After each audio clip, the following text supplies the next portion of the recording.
السلام عليكم، معاكم دكتور حاتم. الفيديو النهارده هننبه على 5 تصرفات عفوية الأم بتعملها كتير وبتعملها بحسن نية، بس ممكن تسبب مشاكل ضخمة جدا للأطفال. ساعات كتير بنعملها ما بتعملش مشكلة، وساعات كتير بنعملها ممكن تعمل مشاكل ضخمة ملهاش لازمة إن احنا نجازف بصحة طفلنا. الفيديو بتاع النهارده هقولك على ال5 حاجات دي يا ريت تبعدي عنهم خالص. أول حاجة هقولك عليها الأكل بدري. تدخيل الأكل الصلب للطفل بدري. معظم الأطفال بياكلوا المفروض من 4 شهور ل6 شهور. دايما لما الطفل يبدأ شهرين كده 3 تلاقي نصايح تيجي للأم: حاولي تلحسيه، دخلي له الأكل كده بقه عشان يستطعم، احنا مش هنأكله، احنا هنلحسه بس.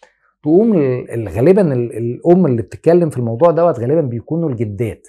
الجدات دايما بيبقى عايزين يأكلوا الطفل بدري شوية. تيجي الأم تقول للجدة: يا ماما بس هو الدكتور قال لي الاكل من 4 شهور. اول رد تقوله لها: مالكيش دعوه بالدكاتره، ده على طول بيتفزلكوا كده ومصعبين الدنيا. اسمعي كلامي، انا مربياكوا كده، انتوا كنتوا بتاكلوا من على ال40. اسمعي بس كلامي. اول نصيحه اقولها لك: ما تزعليش ماما، الناس دولت ملناش بركه غيرهم، واوعي تزعليها خالص. تاني نصيحه اقولها لك: بلاش تسمعي كلامها. الاكل ليه مواعيده. الناس فاكره ان الاكل بدري بيخلي صحه الطفل كويس ووزن الطفل كويس. اللي يخلي صحة الطفل كويس ان يتغذى صح، مش يتغذى وخلاص. احنا بندخل الاكل من 4 شهور ل6 شهور.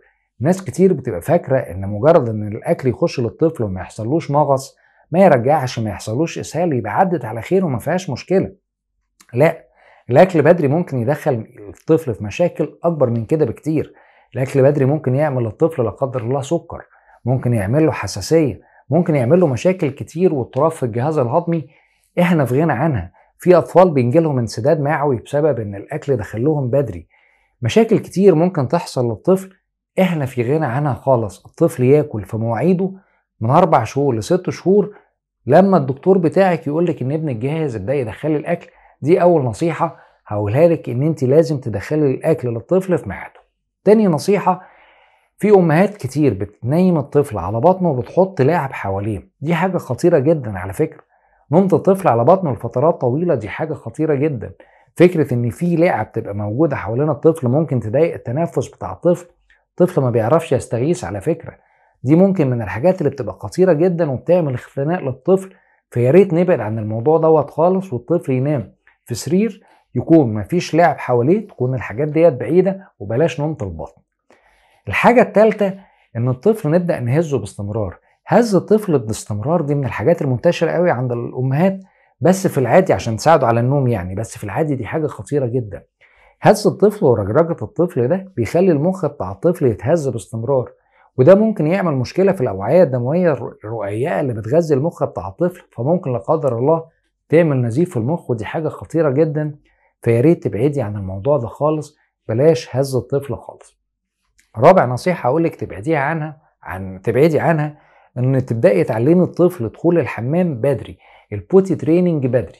الطفل بيبدأ يتعود إن هو يتحكم في عضلات الإخراج من 18 شهر، اللي هي سنة و6 شهور. في أمهات كتير من سن بدري تبدأ تعلم الطفل على البوتي تريننج. دي حاجة خطر على فكرة ومش حاجة حلوة خالص. علمي طفلك في ميعاده. التعليم البوتي تريننج بدري ممكن يعمل للطفل إمساك، ممكن يعمل للطفل مشاكل نفسية. بلاش، مش هنستفيد اي حاجه على فكره، ومش هتبقي ام شاطره ان ابنك يتعلم من بدري. لا، انت بتجازفي بصحه طفلك، ملهوش لازمه. طفل يبدا يتعلم من بعد سنه ونص، تبداي تعلميه لو هو جاهز. خامس حاجه واخر حاجه هقولك عليها النهارده: ان في امهات ما بترضاش تمسك الطفل الاكل في ايديه عشان ياكل، على اساس ان هو هيزروت نفسه، هيوقع اللبس على نفسه، هتخاف يشرق، مش هيخلص الوجبه بتاعته، هنضيع وقت.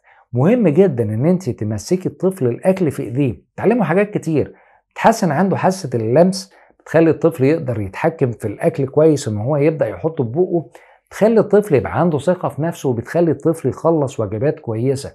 مهم جدا ان انت تمسكي للطفل الاكل في ايديه. حتى يا ستي لو هيزروت نفسه، دي حاجه من الحاجات اللي بتبقى كويسه وبتحسن مناعه الطفل على فكره. مفيش مشاكل ان احنا نتعب مع الطفل وننظف وراه، بس الطفل يستفيد. ال5 حاجات اللي قلتلك عليها دول يا ريت نبعد عنهم خالص. اطفال كتير عملنا معاهم الكلام ده ما حصلهمش مشاكل خالص، واطفال كتير برضو اتعامل معاهم حاجه من الحاجات دي حصل لهم مشاكل وكوارث كبيره.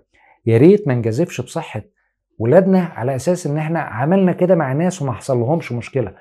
مش معنى ان ربنا سترها مع اطفال معينه ان ده الطبيعي وان ده الصح وان عادي ممكن تعدي من غير مشاكل. في الاخر بقى لو عجبك الفيديو ما تنسيش تعمل لنا لايك وشير للفيديو، تشتركي لنا في القناة لو انت على اليوتيوب، وتعملي لنا فولو للصفحة لو انت على الفيسبوك.